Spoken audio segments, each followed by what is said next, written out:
While visiting her mother-in-law, 20-year-old Victoria experienced the worst abdominal pain of her entire life.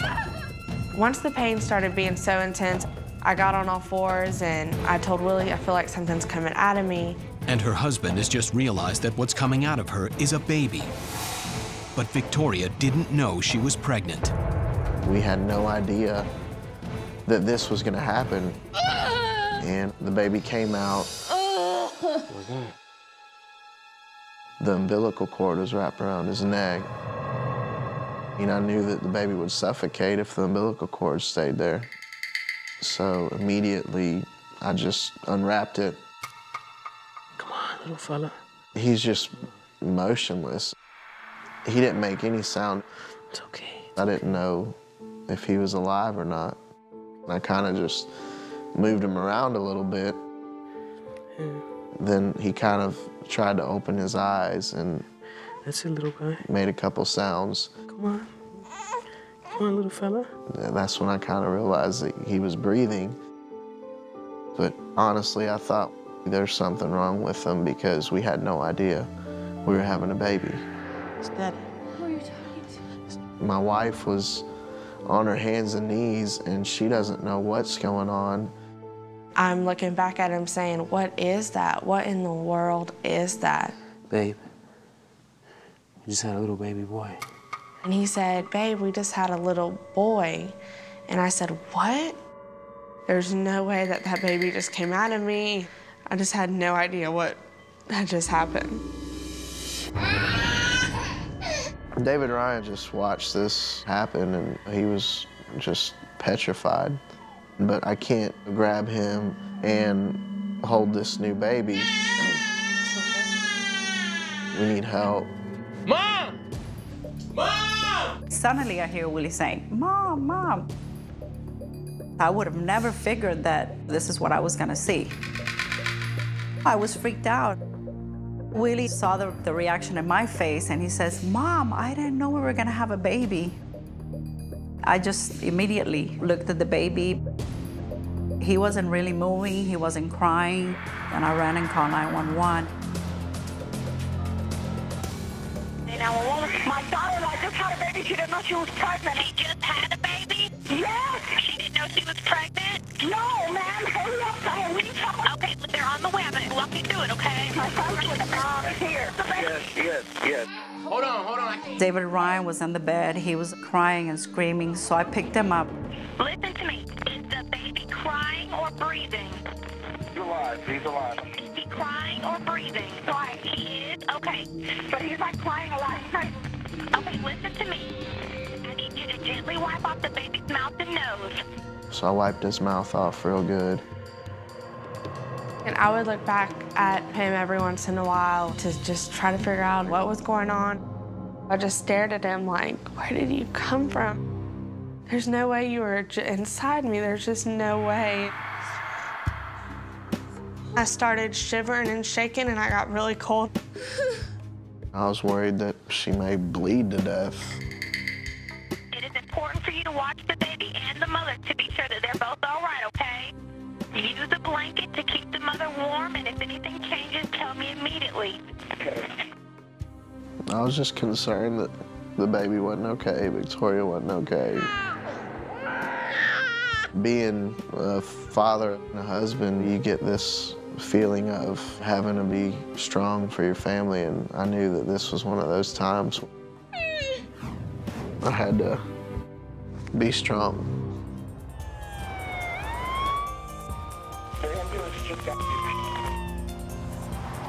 Somebody in the family pointed me to where she was. I looked in the bedroom, and Victoria was on her knees. It's okay. She was having a panic attack.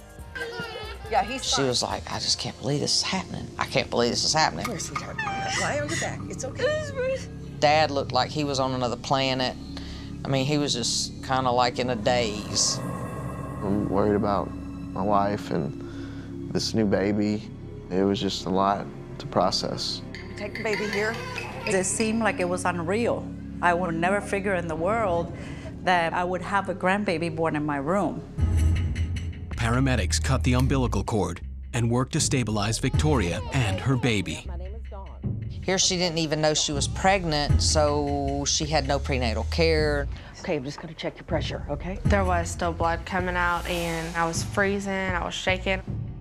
I was concerned for when this baby came out, if it came out too fast or too hard, and then she started bleeding on the inside, which could actually end up being fatal. Looked at the baby. It was moving all its little arms, moving its head. We put it on a baby warmer, a big hot pad to keep the body heat in, because you don't want him to be hypothermic. I listened to his chest. We had to watch for any possible problems. Maybe the lungs aren't fully developed, so they're not really doing what they're supposed to do.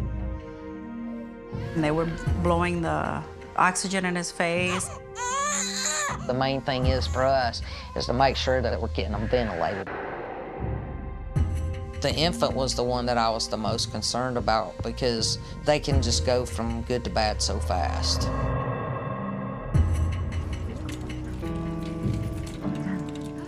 They got me on the stretcher pretty fast and got me in the ambulance. I would check the mama, check the baby, check the mama, check the baby. I was petrified. I was sick to my stomach. I felt like my heart was racing 90 miles an hour. And I was just like constantly praying, Lord, please help me. Please make sure nothing goes wrong with this. Please, please, please. Both the mother and the baby were in danger. I got to look at him for the first time, and I realized, this is my baby. I'm ready to be your mommy and take care of you and love you. And then it hit me. Is it okay? Will I be okay? I had done no prenatal care. Also, I was wearing a girdle, and it was very, very tight. If a woman is wearing a girdle and it's extremely tight, it could theoretically decrease the amount of blood flow to the pregnancy, which could limit the pregnancy's growth. Further, it could cause a rupture of the amniotic sac and induce preterm labor. I didn't know if he was healthy enough to survive. I'm so sorry. I felt awful. I just felt terrible because it was completely my fault if anything was wrong with him. There was the opportunity for so many problems, but it upsets me. You feel bad for the child and you feel bad for the families. When we got to the hospital, I knew I had to tell Victoria's parents what had happened, so I called. Hello? And he just said, Denise, Victoria had a baby. A baby? And I started screaming, what? I didn't know if this baby was okay. I didn't know if she was okay. All I knew is she had a baby at her in-laws' house. I just went crazy for about 10 minutes, and then I just pulled myself together and I just said, I gotta get to my daughter. The nurses were saying, your blood pressure's up, you've really got to calm down. And I was saying, I'm not gonna calm down. Please tell me what's going on with my baby. They didn't answer any of my questions.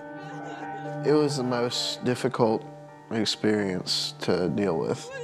My worst fear was Victoria dying or something wrong with the baby and the baby dying. After a thorough examination of Victoria, doctors clear her of any life-threatening complications. Victoria seemed to be doing well. It was a relief. When can I see my baby? Just relax. I would ask, I think, every 5 minutes, is he okay? After a few hours, the doctors came in and they said that the baby's healthy. When I heard that, it was the greatest feeling in the world. I was relieved and cried.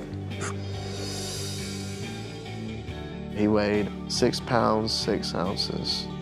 He was 36 weeks. I kept telling her, what are we gonna name him? What are we gonna name him? We call him our miracle baby. If Miracle was a good name, we probably would have named him that, but we named him William Brody. Brody is what we call him on a daily basis. In my mind, I said, how did this happen? How did we not realize that you were pregnant? We still can't look back and say this is the exact date he was conceived. Our anniversary is October 25th, so we were kind of going with that. The weight's probably the only symptom that really sticks out. It just looked like I was heavy and overweight. We compared it to David Ryan. Stomach was round. I was expecting my next pregnancy to be the same as my first pregnancy, and none of those symptoms ever showed up. A woman may not know she's pregnant if the signs that she normally associates with pregnancy aren't there. So for example, if a person's experience is that they got Bell's palsy with a pregnancy, it's reasonable that she would expect that she would get it again. However, it's actually quite uncommon for someone to get Bell's palsy in recurrent pregnancies. With David Ryan, I was induced, so I had no idea what contractions felt like. That's why I didn't recognize where these pains were coming from. When you induce pregnancy, she may have gotten an epidural very early during labor, and she didn't get used to the sensation of labor pains. If I would have never gone through it, I would have thought it was impossible. I'm definitely living proof that it happens. Today, 4 months after his surprise arrival, William Brody is making his parents happier than ever. They look forward to getting off work and going home and cooking dinner, and they sit on the floor and play with the boys. They really are amazing parents. Their life is for their kids. I'm the luckiest guy in the world. I love it. I wouldn't want it any other way. I have a husband who loves me and adores me, and I have 2 gorgeous, healthy babies who I love and adore, and life is just good.